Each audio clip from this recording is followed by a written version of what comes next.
Hi hello नमस्कार, मी शोभा आपल्या चॅनलवरच्या अजून एका नवीन व्हिडिओमध्ये तुम्हा सर्वांचे स्वागत करत आहे। आणि आज आपण फिश फ्राय तयार केलेली आहे ते आज आपण बघणार आहे। फिश फ्राय तयार करण्यासाठी आपण रोहू मासा घेतलेला आहे। तर हा मासा आपण 2 वेळा स्वच्छ पाणी घेऊन धुवून घेतलेला आहे। माशाला आपण काही मसाले लावून ठेवणार आहे। त्यासाठी आपण 1 वाटी तांदळाचे पीठ घेतलेले आहे। त्यामध्ये आपण 1 चमचा हळद पावडर टाकत आहे। चवीसाठी आपण यामध्ये मीठ टाकत आहे। लाल मिरची पावडर 2 चमचे टाकत आहे। 1 चमचा आपण गरम मसाला टाकत आहे। काश्मीरी लाल तिखट पावडर 1 चमचा टाकत आहे। काळी मिरी पावडर आपण यामध्ये थोडीशी टाकत आहे। अद्रक लसूण पेस्ट आपण यामध्ये 1 ते 1.5 चमचे टाकत आहे। अर्धे लिंबूचा रस काढून घेतलेला आहे, तो लिंबूचा रस आपण यामध्ये घालत आहे। बारीक साईजचा रवा यामध्ये आपण 2 चमचे घालत आहे। थोडेसे पाणी घालून आपण हे सर्व मसाले एकत्र मिक्स करून घेणार आहे। पाणी न घालता सुद्धा हे सर्व मसाले एकत्र करून माशाला लावून घेतले तरी चालतील, पण मी यामध्ये थोडेसे पाणी घालून सर्व मसाले एकत्र मिक्स करून घेतलेले आहेत।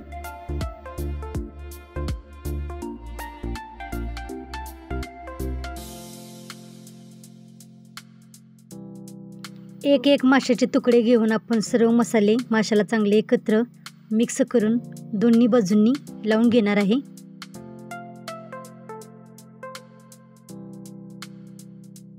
जेवढे मासे आपण तळण्यासाठी वापरणार आहे तेवढ्या सर्व माशांना आपण मसाला लावून घेणार आहे।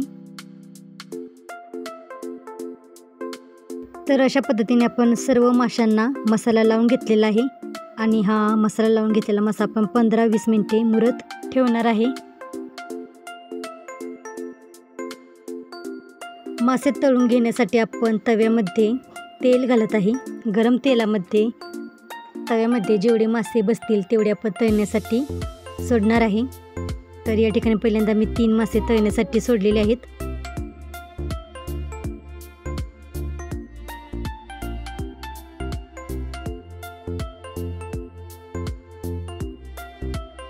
यामध्ये अजून 2 मासे आपण तळण्यासाठी घालत आहे।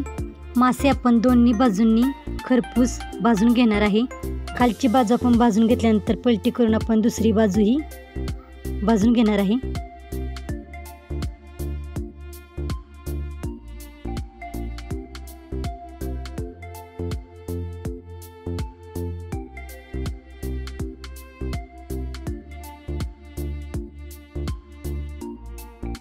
एक बाजू भाजून झाल्यानंतर आपण पलटी करून दुसरी बाजूही चांगली भाजून घेणार आहे।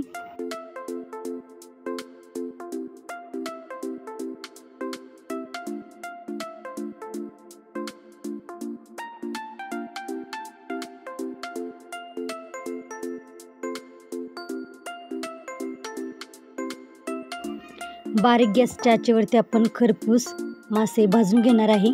दोन्ही बाजूंनी मासा भाजून झाल्यानंतर आपण मासा तव्याच्या कडेला बाजूला काढून घेत आहे।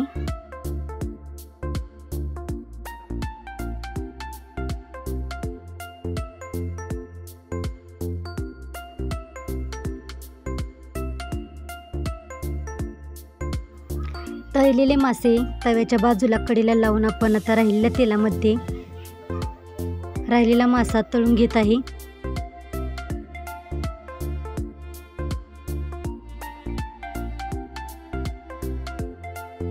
तर अशा पद्धतीने आपण सर्व मासे तळून घेणार आहे आणि कडेला लावून ठेवलेला मासा आपण काढून घेत आहे।